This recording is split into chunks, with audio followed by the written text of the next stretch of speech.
नमस्कार, स्वागत है आपका बिहार समाचार में। तो आज आपके लिए कुछ विशेष और काम की खबरें लेकर आया हूं। आज राजनीति की बात तो होगी ही, लेकिन आज गरीबों, मजदूरों और शिक्षकों पर भी जरूरी खबर है। तो चाहे लॉकडाउन समाचार हो, कोरोना अपडेट, मौसम समाचार, सियासी की खबरें, कुल मिलाकर कहिए ना कि बिहार की अब तक की सभी बड़ी खबरें आपको इस वीडियो में देखने को मिलेगी। तो आगे बात करने से पहले आपसे अनुरोध है, वीडियो यदि अच्छी लगे तो इसे एक लाइक अवश्य कर दीजिएगा। आपका लाइक करना ही हमारी मेहनत का फल होता है। तो सबसे पहले सुर्खियों की बात कर लेते हैं। तो पटना में 259 समेत पूरे बिहार में 1922 नए संक्रमित मरीज मिल गए कोरोना के, और टोटल संख्या पहुंच गई 1,42,156 तक। बीजेपी का आरजेडी पर हमला और कहा कि बिहार को लालटेन युग से एलईडी दौर में एनडीए सरकार ने लाया। बिहार में रोजगार पर तेजस्वी ने उठाए सवाल और पूछा कि सीएम नीतीश बेरोजगारी पर बात करने से डरते क्यों हैं। 19 लाख श्रमिकों को इसी सप्ताह मिलेंगे 3-3 हजार रुपए। 16 लाख से भी ज्यादा बाढ़ पीड़ितों के खाते में भेज दिए गए हैं 962 करोड़ रुपए। तो बाढ़ पीड़ितों को 6-6 हजार रुपए देने के लिए बड़ी खबर आ रही है। तो बिहार में आज से चलेगा मास्क को लेकर सघन चेकिंग अभियान। जरा सावधान, गाड़ियां आपकी जब्त हो सकती है, दुकान बंद हो सकता है, जुर्माने देने पड़ सकते हैं यदि लापरवाही बरती तो। बिहार में प्रवासी श्रमिकों को रोजगार देने की कवायद तेज। बीजेपी ऑफिस में घुसे अतिथि शिक्षकों को पुलिस ने निकाला और सीएम आवास का घेराव करने पहुंचे शिक्षकों पर लाठी चार्ज। बिहार के शिक्षकों ने एनडीए प्रत्याशी का विरोध करने का ले लिया निर्णय। बाढ़ प्रभावित इलाकों में क्षति का आकलन करने पहुंची आपदा की केंद्रीय टीम और ग्रामीणों से पूछा कि कितना मिला मुआवजा। बिहार में स्वास्थ्य विभाग में 12,621 पदों पर होगी बहाली, स्वास्थ्य मंत्री ने कर दिया ऐलान। बिहार के 18 जिलों में शनिवार से जागेगा मानसून और 20 जिलों में अभी से 6 दिनों तक हल्की बारिश। तो चलिए बात करते हैं खबरों को विस्तार से। जैसे कि बिहार अभी 6 सितंबर तक लॉकडाउन किया गया है, तो ऐसे में बड़ा सवाल है कि क्या आगे भी लॉकडाउन जारी रहेगा या बिहार को अनलॉक कर दिया जाएगा। लॉकडाउन ने परेशानी बढ़ा दी है, बिजनेस तो चौपट है ही, उसके साथ ही कई अन्य परेशानियां। तो इस बार अनलॉक 4 में कंटेनमेंट जोन के बाहर लगभग सारी गतिविधियों की इजाजत दे दी गई है। अनलॉक 4 के दिशा निर्देश में केंद्रीय गृह मंत्रालय ने साफ कर दिया है कि राज्य सरकारें अपनी मर्जी से कंटेनमेंट जोन के बाहर कोई लॉकडाउन नहीं लगा सकेगी। कुछ गिनी चुनी गतिविधियों को छोड़कर अन्य सबकी अनुमति मिलेगी। 5 महीने के बाद मेट्रो सेवाएं शुरू करने के साथ ही स्कूल और अन्य शिक्षण संस्थान में भी पहली बार सीमित गतिविधियों की इजाजत दी गई है। इस गाइडलाइन के अनुसार यह अनुमान लगाया जा रहा है कि बिहार को फिर से लॉकडाउन नहीं किया जाएगा और बिहार में रिकवरी रेट बढ़ गया है, वहीं पर संक्रमण दर भी काफी नीचे आ गया है। तो इससे भी यह अनुमान लगाया जा रहा है कि बिहार में अब लॉकडाउन नहीं अनलॉक किया जा सकता है। बिहार में कोरोना को लेकर रिकवरी रेट में थोड़ी राहत की खबर है, लेकिन लगातार मामले भी बढ़ते जा रहे हैं। बिहार में कोरोना संक्रमितों का रिकवरी रेट 87.91% हो गया है और राज्य भर में 24 घंटे के अंदर कुल 1,40,931 सैंपल की जांच की गई और इनमें से 1,922 नए संक्रमितों की पहचान हुई और अब तक कुल 35,71,055 सैंपलों की जांच की जा चुकी है। और बिहार में अब तक कुल 1,42,156 लोग कोरोना पॉजिटिव पाए गए हैं और इधर कोरोना से ठीक होने वालों की संख्या 1,24,976 हो गई है। तो चलिए देखते हैं आखिर कहां से कितने नए मरीज मिले। तो पटना में सबसे ज्यादा 259, अररिया में 121, भागलपुर में 104, मधुबनी में 121, मुजफ्फरपुर में 113। आज से चलेगा मास्क को लेकर सघन चेकिंग अभियान। तो मास्क को लेकर प्रशासन काफी गंभीर है। अब मास्क नहीं पहनने वालों के खिलाफ पहले से चल रही कार्रवाई को और भी सख्त किया जाएगा। सार्वजनिक स्थानों पर या वाहनों में बिना मास्क लगाए पकड़े जाने पर जुर्माने भरने पड़ेंगे। मास्क को लेकर 4 सितंबर से लेकर अगले 10 दिनों तक सघन अभियान चलाया जाएगा और इसके लिए चौक चौराहों से लेकर सार्वजनिक स्थानों पर मजिस्ट्रेट के साथ पुलिस बल की भी तैनाती की जाएगी। और जिन बाजार, व्यापारिक प्रतिष्ठान, कारखानों आदि में मास्क का उपयोग नहीं किया जा रहा है, उनके खिलाफ कार्रवाई करते हुए बंद भी करा दिया जाएगा। और सार्वजनिक वाहनों में भी चालक और यात्रियों को मास्क पहनना पड़ेगा और नियम का उल्लंघन यदि किए जाते हुए पकड़े जाते हैं तो सार्वजनिक वाहन को जब्त कर लिया जाएगा। बिहार में रोजगार पर तेजस्वी ने उठाए सवाल और पूछा कि सीएम नीतीश बेरोजगारी पर बात करने से डरते क्यों हैं।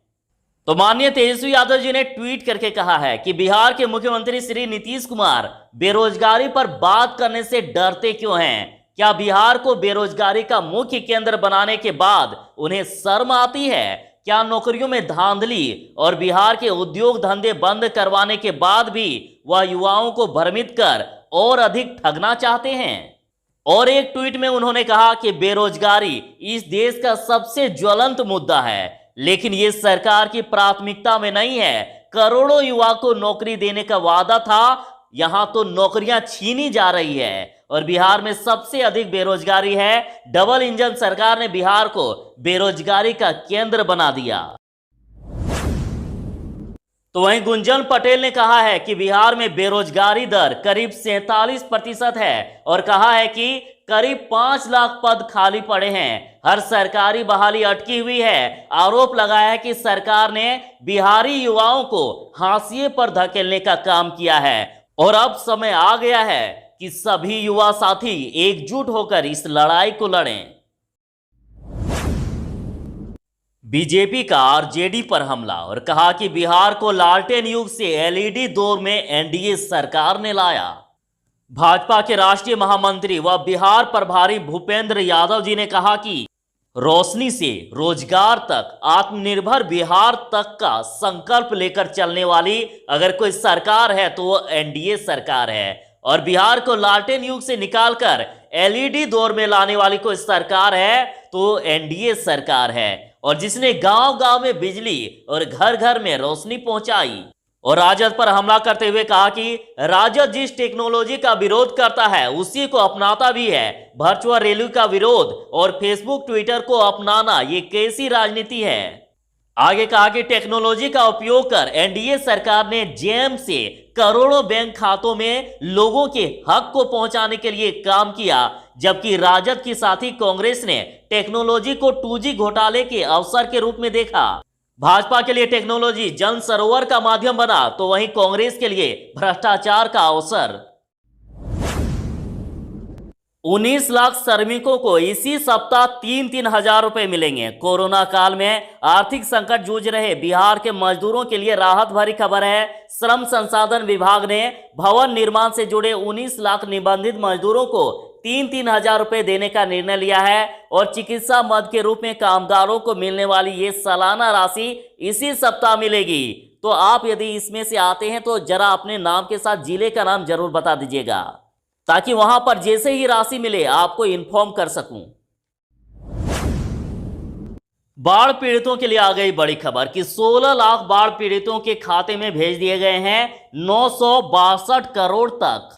तो बाढ़ पीड़ित 16,04,380 परिवारों के बैंक खाते में 6-6 हजार रुपए की राशि राज्य सरकार ने भेज दी है और ये कुल राशि 962 करोड़ 63 लाख की है और शेष बाढ़ पीड़ितों के खाते में शीघ्र ही राशि भेज दी जाएगी। तो जिनको अभी तक पैसे नहीं मिले हैं जरा कमेंट में अपने जिले के नाम के साथ जरूर बता दीजिएगा, क्योंकि इस न्यूज को कई सारे सरकारी ऑफिसर भी देखते हैं और उन तक आपकी बात पहुंच सकती है। तो गर्मी से परेशान हो गए है ना। तो देखिए बड़ी खबर आ गई, बिहार के 18 जिलों में शनिवार से जागेगा मानसून और 20 जिलों में अभी से 6 दिनों तक हल्की बारिश। तो अगर बारिश के कारण कुछ काम रोके बैठे हैं तो अगले 6 दिनों तक रुक ही जाना बेहतर होगा, खासकर के निर्माण कार्य। एक तो 18 जिलों में शनिवार से एक बार फिर से मानसून जाग रहा है, तो दूसरा मौसम विभाग ने 20 जिलों में 8 सितंबर तक बारिश के आसार बताए हैं और बताया गया कि 8 सितंबर तक पटना, गया, नवादा, बेगूसराय सहित 20 जिलों में जहां हल्की बारिश के आसार हैं, वहीं शनिवार से छपरा, सिवान, पूर्वी चंपारण, पूर्णिया, दरभंगा, समस्तीपुर, पश्चिमी चंपारण सहित 18 जिलों में शनिवार से एक बार फिर से मानसून सक्रिय होने का अनुमान है। तो कर्ज लेने वालों के लिए बड़ी राहत की खबर है। कर्ज लेने वालों को दंड नहीं दे सकते।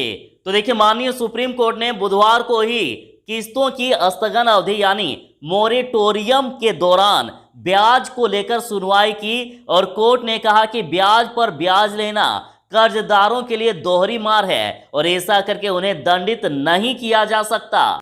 और माननीय सुप्रीम कोर्ट ने कहा कि सभी सेक्टर जहां बैठ गए हैं, लेकिन रिजर्व बैंक चाहता है कि बैंक कोविड-19 के दौरान भी मुनाफे कमाए। तो ऐसा पहले कभी नहीं हुआ।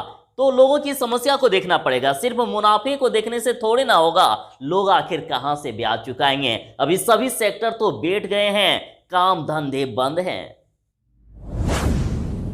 बाढ़ प्रभावित इलाकों में क्षति का आकलन करने पहुंची आपदा की केंद्रीय टीम और ग्रामीणों से पूछा कि कितना मिला मुआवजा। गंडक नदी के बाढ़ से हुई बर्बादी का आकलन करने के लिए गुरुवार को केंद्रीय टीम गोपालगंज पहुंची। ये टीम बाढ़ग्रस्त इलाके में पहुंचकर बर्बादी का जायजा लिया। बाढ़ से टूटे बांध, क्षतिग्रस्त हुए सड़क, कृषि क्षतिग्रस्त हो चुके मकानों की स्थिति को देखा। बैकुंठपुर में बाढ़ की त्रासदी के बीच क्षतिग्रस्त भवन एवं फसलों की क्षति का मुआवजा करने पहुंची केंद्रीय टीम के समक्ष ग्रामीणों ने प्रशासन की राहत और बचाव कार्यों की पोल खोल दी।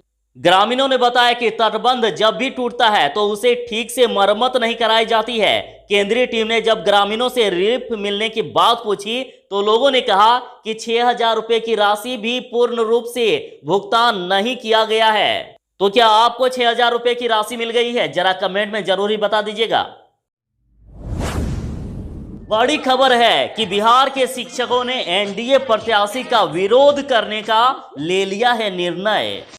गुरुवार को हल्सी प्रखंड मुख्यालय स्थित बिहार पंचायत नगर प्रारंभिक शिक्षक संघ कार्यालय में नियोजित शिक्षकों की बैठक की गई और अध्यक्षता संघ के जिला महासचिव बनारसी महतो ने की और प्रदेश सचिव विपिन बिहारी भारती ने कहा कि सूबे की सरकार शिक्षकों का दोहन और शोषण करने पर तुली है और इस कारण राज्य के 4.5 लाख शिक्षकों एवं उनके परिवार हाशिए पर है और बिहार सरकार द्वारा बार बार शिक्षकों के मनोबल को तोड़ा जा रहा है। और भारती ने कहा कि लेकिन अब समय आ गया है कि शिक्षक एवं उनके परिवार भी इसका बदला ले।